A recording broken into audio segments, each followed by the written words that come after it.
Good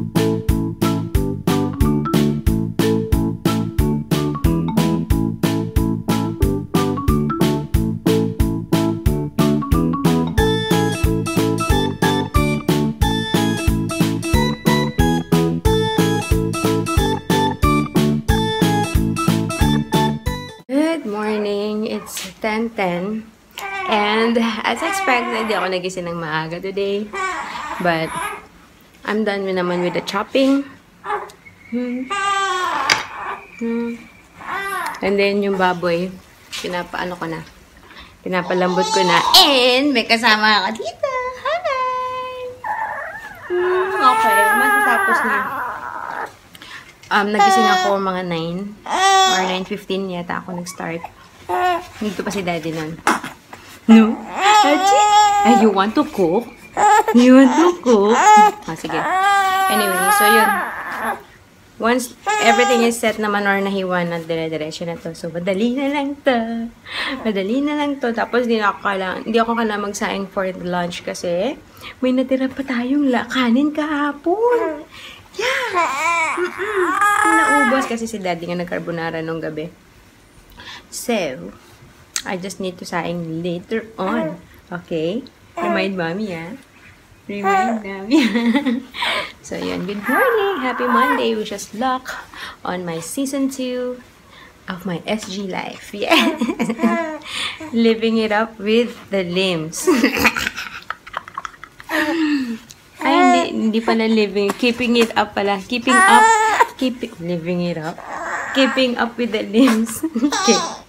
Hi! It's, magi 11 o'clock and I'm done with the pinakbed. Yes.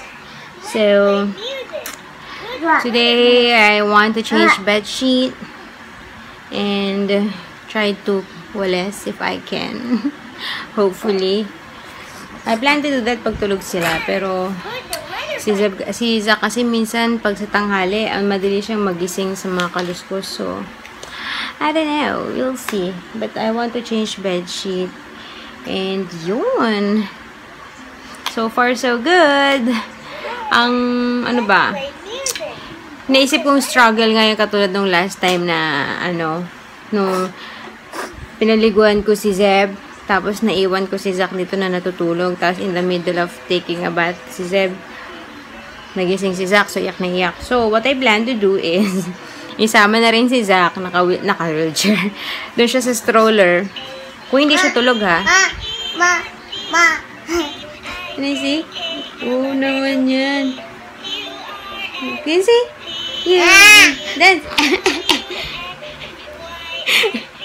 Namansin niyo pala yung Why? Ay, bubbles!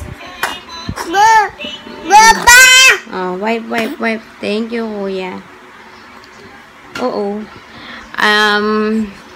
Kung hindi tulog si Zach, sasama ko siya, tapos naka-open lang yung door para nakikita na kami. Usus. Yes! LMNOP QRS. And then, dapat, hindi siya tulog. Pag tulog, kailangan naman i-delay. Ang ayoko kasi, pag sa pawis si Zeb, minsan kahit nandiyan lang, diba? Habang niluluto ako, kasama ko siya. Kapag nabuburiyo siya sa kwarto, gusto nang lumabas. So, isasama ko siya sa kitchen. Yung pag-ikot-ikot niya lang doon, sobrang pawis niya na. Ayokong na super pawis siya. Gusto ko pinaliliguan na after. So, we'll see, Eto, ngayon, usually twice naliligo si Zeb, diba? Isang after lunch, and then isang after, sa gabi. Pero kung hindi naman siya pinawisan ng lunchtime kasi, hindi ko na siya paliliguan. So, kaya sabi ko nga, hindi na kami magpapawis na sa umaga.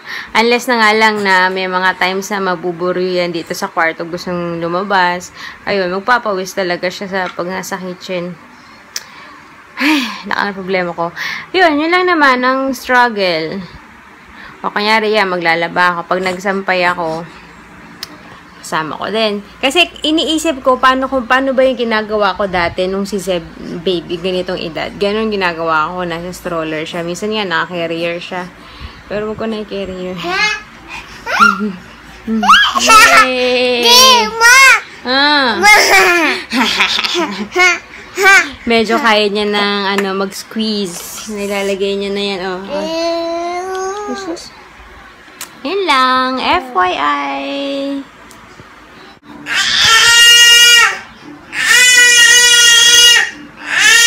What is that then? What is that all about? Ay, ay, ay. Ay, ay.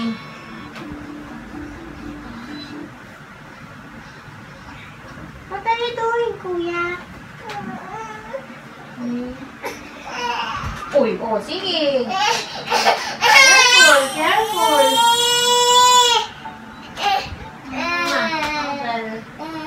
Because you're not careful. I told you later na, Kuya. Later.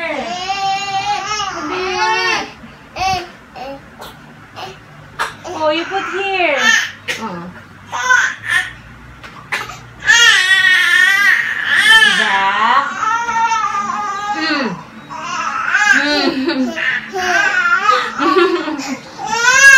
Ay, naku po.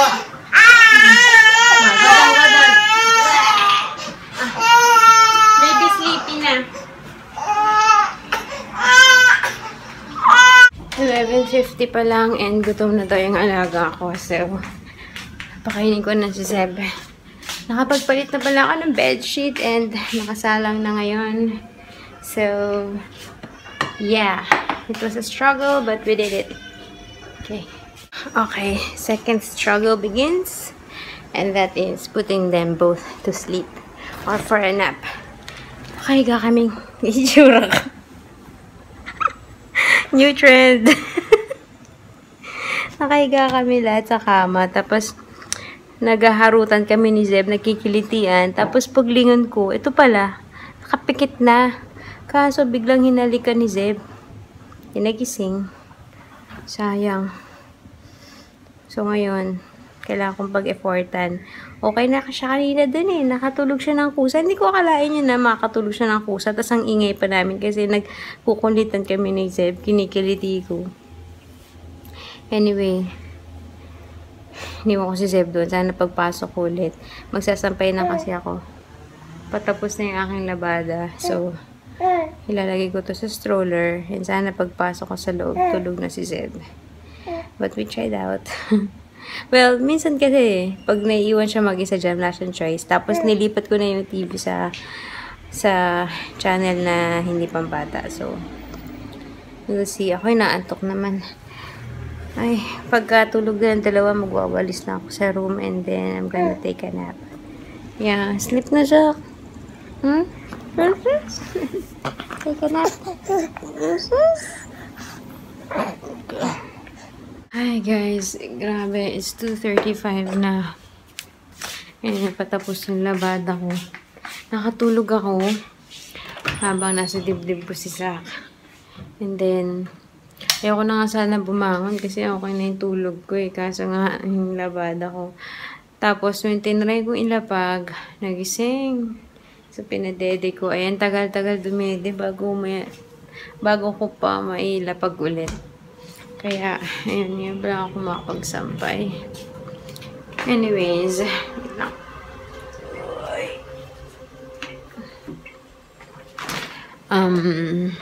yun. Sige, sampay muna ako. Hi guys! Alas 5 na. Tulog pa rin si Zach. Although I'm not complaining, but kahit ako nabobore na. Gusto kong lumabas.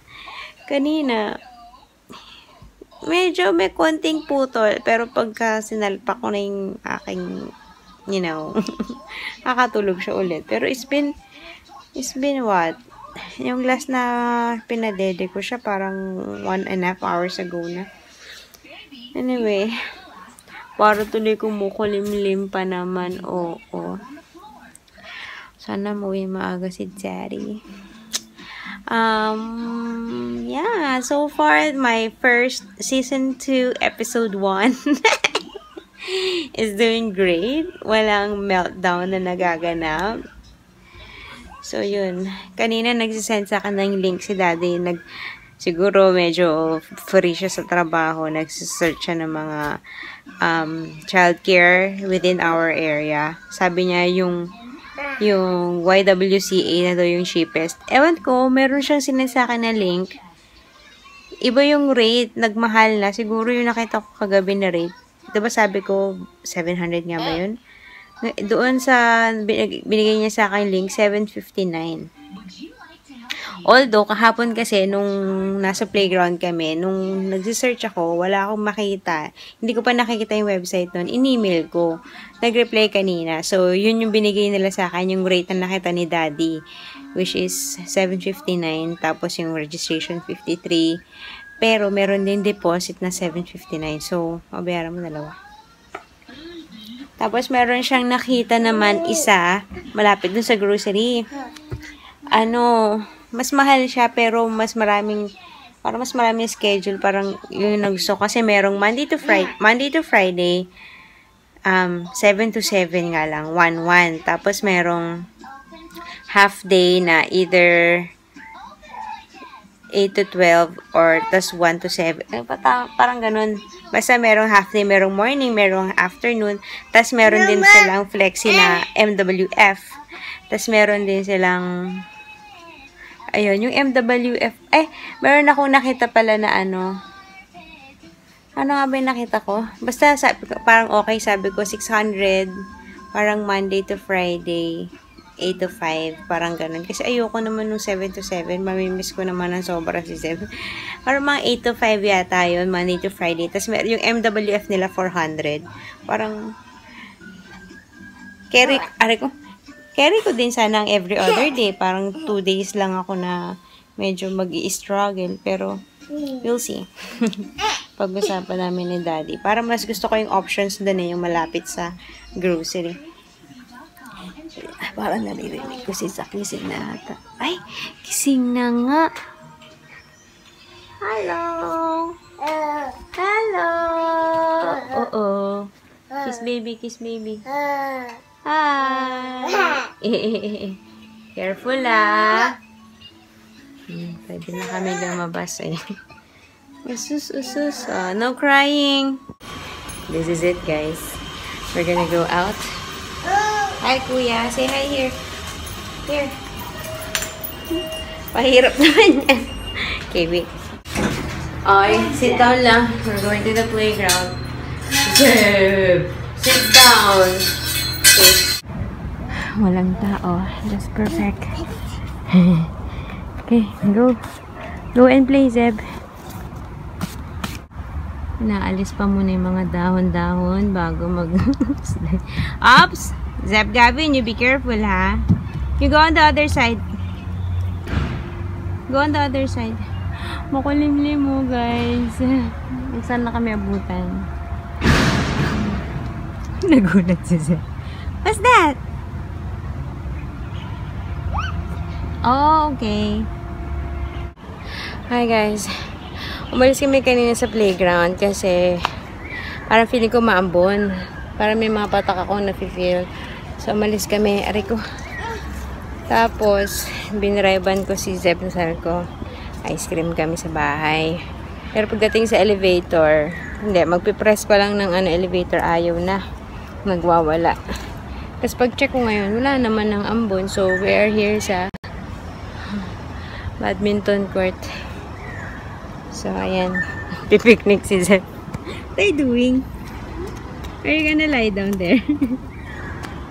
Ha? Ano yan? So far, matiwasay ang buhay namin. Zeb is playing there. Zach is lying down there. And we're good. Hi guys, we made it home.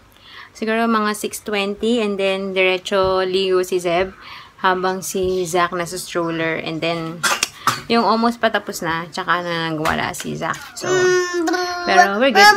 Yeah! What? Wait lang. Si Zach, ayun, nag-tatami time. Excuse the mess sa bed, okay? And kakain muna kami. Yan. Pinakbet! You like veggies? Yes! Kalam-alam niyan.